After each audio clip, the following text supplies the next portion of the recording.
Therefore, the decision was taken to drive tunnels from both sides. This is a mathematical and a technical problem.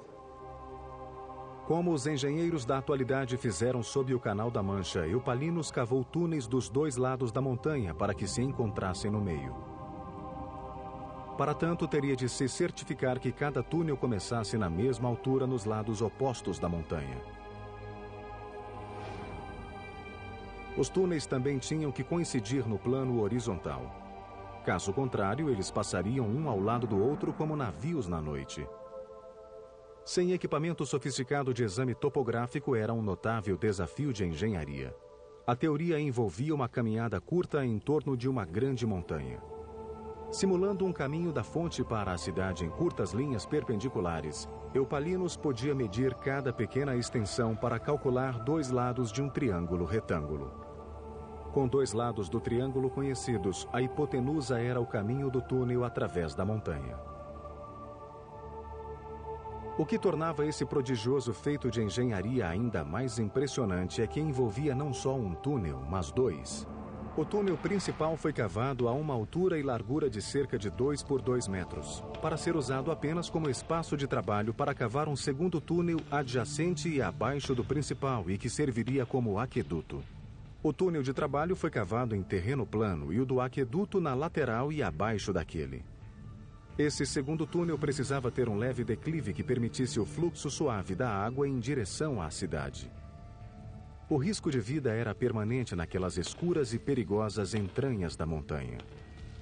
Once they were in the mountains, the difficulties must have been paramount because rock may be moving in unpredictable ways, water may all of a sudden splash up and cause havoc. This was probably a constant danger. Apart from that, it was dark and needed to be illuminated, and you needed to constantly know where you are in order to keep your line straight.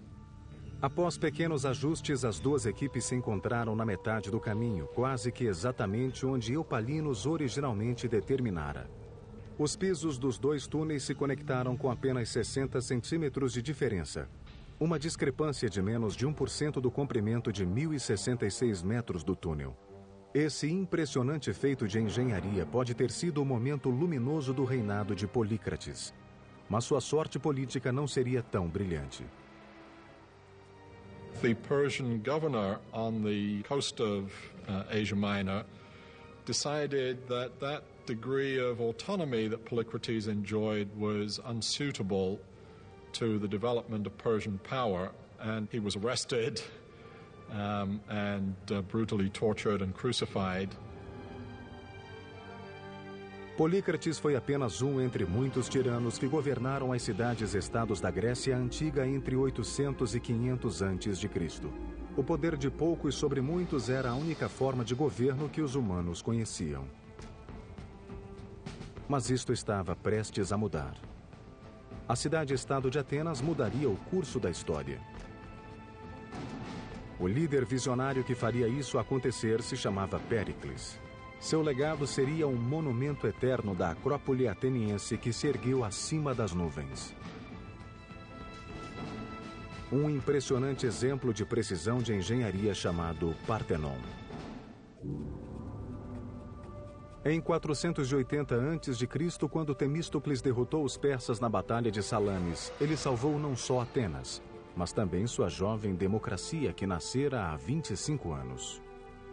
Para Atenas, a época do governante único acabara. Atenas era rica em poder militar, tesouros, tecnologia e ideias. Estava pronta para sua época de ouro e um homem a conduziria até lá. Seu nome era Péricles, um intelectual democrata e esclarecido que apoiava as artes. Mas Péricles também expandiria o poder ateniense através de outros meios, inclusive ameaças, suborno e força bruta. Pericles came from one of the old aristocratic families of Athens, so he came from the kind of family background in which a career of political and military leadership was expected. Sua escalada ao poder começou quando foi eleito, ainda jovem, para o posto de estrategos, em um grupo de 10 homens que comandavam o exército e definiam a política externa. Político nato e talentoso orador, Péricles logo se tornou o estadista mais influente e poderoso de Atenas. Pericles was the typical political animal, if you like. This guy was a politician.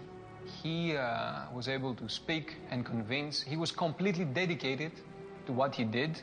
Péricles tornou-se líder de Atenas em 461 a.C. Graças à frota de triremes que Temístocles construíra, a marinha ateniense manteve-se insuperável no Mediterrâneo Oriental. Mas, apesar da derrota do Império Persa em Salamis, sempre pairava a ameaça de uma outra invasão. Em 478 a.C., Atenas e as cidades-estados do Egeu formaram uma aliança de defesa mútua chamada Liga de Delos, a versão da OTAN do mundo antigo.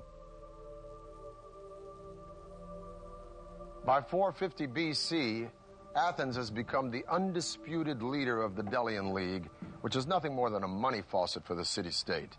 But Pericles, as undisputed leader of Athens, finds ways to put this money to the best possible use by building massive public structures that best reflect the grandeur and magnificence of Athens.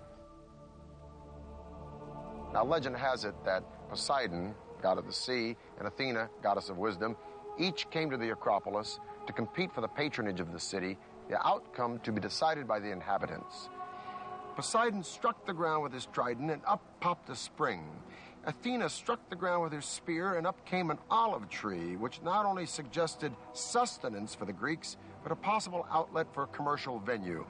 Thus, Athena became the patron goddess of the city. Over the centuries, there were several temples to Athena, most of them destroyed. But we leave it to Pericles to give the world the most remarkable piece of architecture in all of Greek antiquity, the Parthenon. Péricles decidiu reconstruir o Partenon na Acrópole, usando as fundações de um antigo templo de Atena. Foram necessários milhares de trabalhadores e hábeis artesãos para criar esse templo magnífico.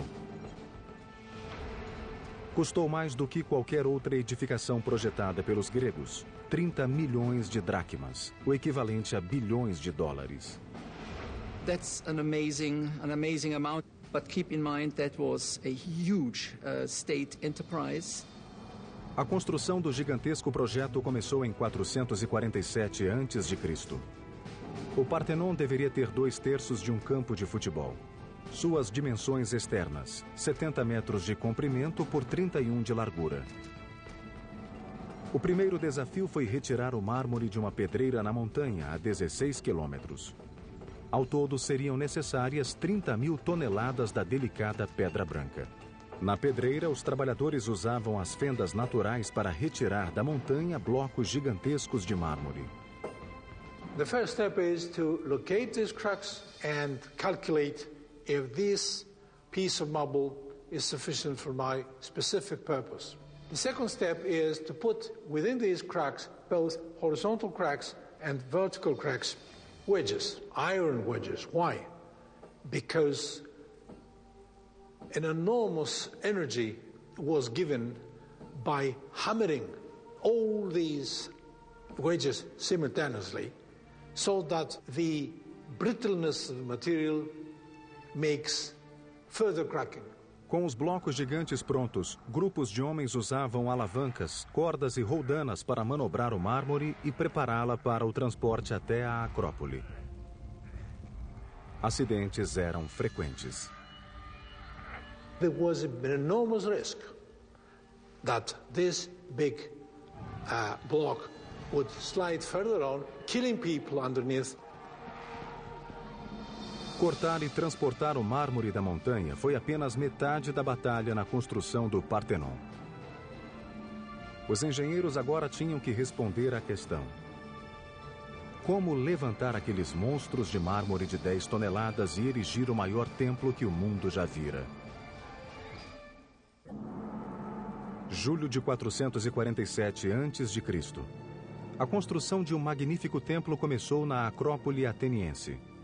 O Partenon era o grande projeto de Péricles, um líder dinâmico e ambicioso que levaria Atenas a uma idade de ouro jamais vista na Grécia Antiga. It was a statement. We are the most powerful city. We are the cauldron of democracy and free thinking. We have the best people, we have the best army, the best navy. We are the leaders.